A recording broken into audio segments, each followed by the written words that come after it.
the historic, lethal and combat-tested AC-130 gunship, known for attacking ISIS and Taliban fighters during close air support high-risk combat missions, is getting a massive technological upgrade with newer weapons and avionics to increase the effectiveness of the attack platform and extend its service life into future decades, service officials said.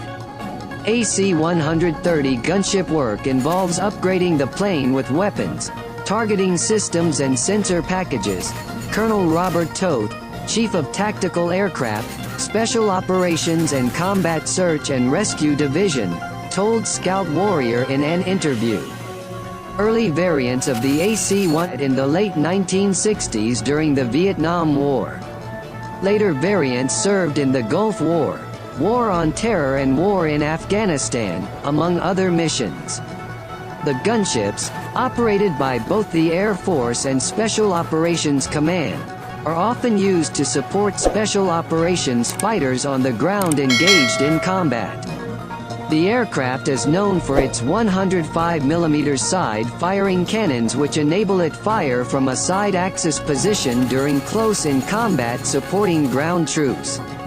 The AC-130 gunship also has a 25mm Gatling gun and a 40mm weapon, according to Air Force statements. The Lockheed Boeing-built aircraft uses 4 Allison T-56A-15 turboprop engines, each with 4,300 shaft horsepower. The 155,000-pound aircraft has a 132-foot wingspan and hits speeds of 300 miles per hour.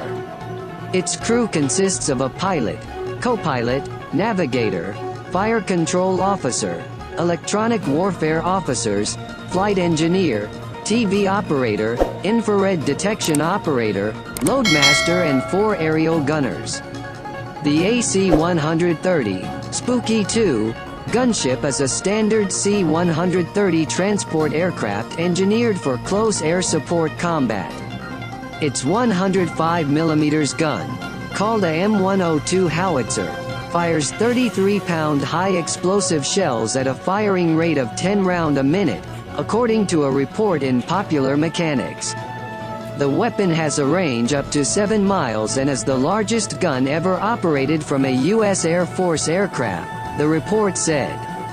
The aircraft's 25mm Gatling gun, the GAU-12, is the same weapon now on the F-35 Joint Strike Fighter. The weapon fires both high-explosive incendiary and armor-piercing incendiary rounds against enemy fighters, buildings and light vehicles, Popular Mechanics writes.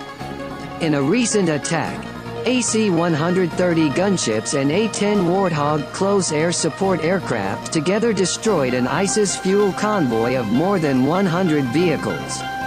C-130 Fleet. The AC-130 gunships make up a small portion of a fleet of roughly 500 C-130 planes throughout the Air Force and Special Operations Command, Toth explained. The cargo planes are used to airdrop supplies, equipment, weapons and troops in forward-deployed locations. As a propeller-driven aircraft, the C-130s are able to fly and land in more rugged conditions and withstand harsh weather such as obscurance.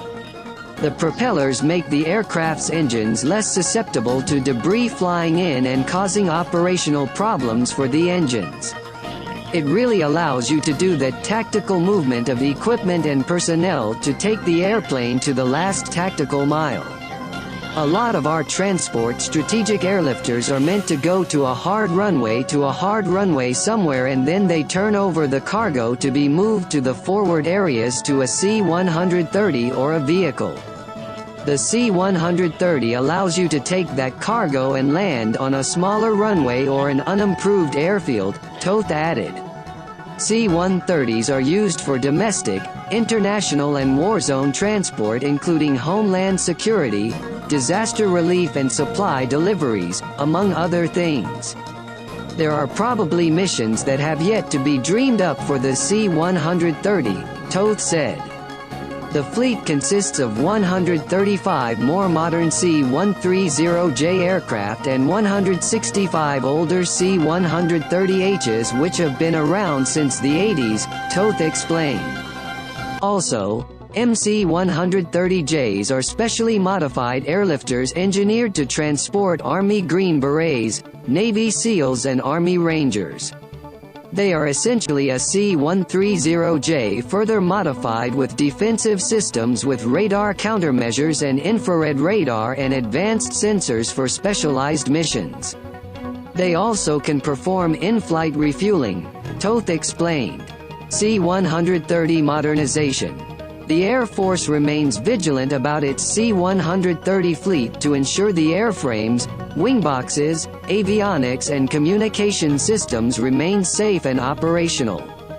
This is particularly true of the older 1980s-era C-130Hs, Toth added. The thing that causes the greatest risk to the airplane is the life of the wing. We monitor the wing of the aircraft and as the wings get past their service life we bring the airplanes back in and bring in new structures, with the primary focus being the center wingbox which is the area where the wings mount to the fuselage, Toth said. As part of the C-130 modernization calculus, the Air Force will consider retiring some C-130Hs and replace them with newly built C-130Js. The service has authority to acquire an additional 20 C-130Js, Toth added.